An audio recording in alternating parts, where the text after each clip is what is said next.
Central Park is a rare, rare, imaginative creation that worked. It's 900 acres of incredible beauty. And even as a New Yorker for so long, I still haven't yet just scratched the surface of the park. Central Park is the backyard for all New Yorkers.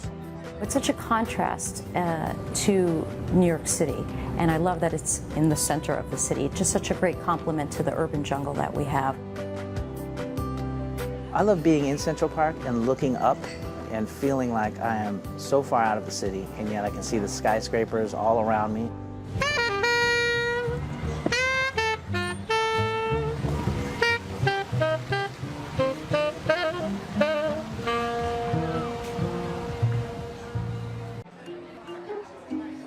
I can't think of a better setting in New York than being at the Boathouse for a brunch overlooking the lake. It's been described as a Monet painting, an idyllic setting, an oasis of calm in the city of New York. One of my favorite meal periods actually is lunch, and New Gatine really caters itself to that. You know, we have a great prefix menu which we offer, which allows you to taste a variety of John George dishes in a really comfortable format. We see a lot of guests that come to visit the Central Park and then will come over and have lunch with us, either on the terrace overlooking the park or even here right in the dining room by the windows. We're in our salon, which is right off the main dining room.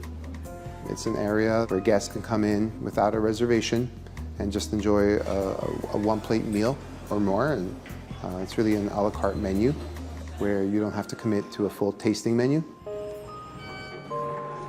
We feature a highly designed restaurant atop the museum with beautiful wines, sexy cocktails, delicious cuisine.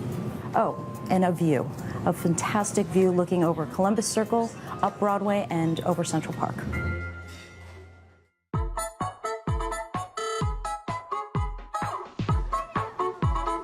The Central Park Zoo is a really unique place. It was something that appeared early in the life of Central Park. The zoo is this green oasis in the middle of a busy city. You can really lose yourself in the tropics and the tropic building, or feel the chill when you're in the penguin exhibit watching the Antarctic penguins. This is a city that's constantly growing and changing. Each of the exhibitions explores the themes that we think define this city. Money, diversity, density, creativity. And creativity is really what defines New York City. Every time we do come here, there is always something new for us. Central Park is a mecca for bird watchers because we're on the migratory flyways. There are beautiful birds here in Central Park. You won't see any of these birds even 1 block away from the park, which is kind of amazing. It's my way of trying to connect with nature in the middle of the big city. It makes me feel much happier.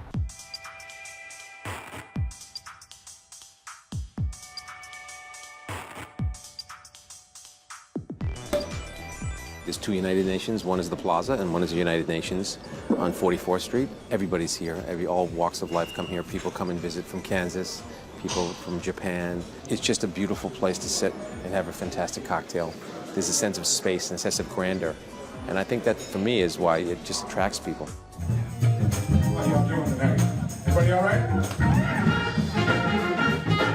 We have a broad range of jazz music that plays here at Dizzy's. Straight ahead jazz, swinging jazz music, modern jazz. There's big band music, there's Latin music, there's music from the Caribbean, and late night sessions we have some dancing too. When jazz artists perform, the backdrop is Central Park, which is great. If they're performing a ballad, an up-tempo song, the view definitely lends to the atmosphere. I mean, it's an amazing park. I mean, it's arguably the best in the world, I would say. I'd say the best in the world, but you know, I'm a New Yorker.